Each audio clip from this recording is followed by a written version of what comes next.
હું તમને એક વાર્તા સંભળાવવા જવાની છું. ત્રણ છોકરા એમના પપ્પા જોડે રહેતા હતા. ત્રણે રોજે ઝઘડો કરતા હતા.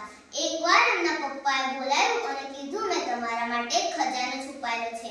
ત્રણે છોકરા બોલ્યા, મારે જોઈએ છે, મારે જોઈએ છે. પછી પપ્પા કહે કે હા, આલીશ તો ખરી, પણ તમારે મારી વાતો માનવી પડશે.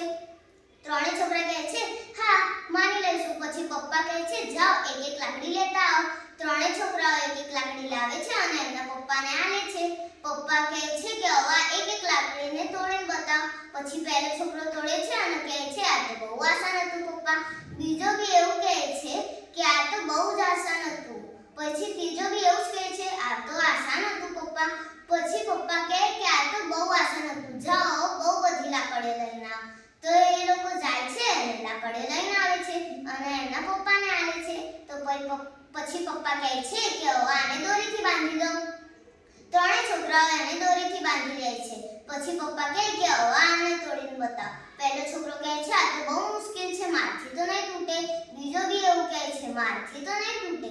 ત્રીજો પણ એવું જ કહે છે. પછી પપ્પા કહે, ખબર પડી, અગર તમે ઝઘડતા રહેશો તો આખી દુનિયા તમને તોડી નાખશે. અગર તમે મિલજુલીને રહેશો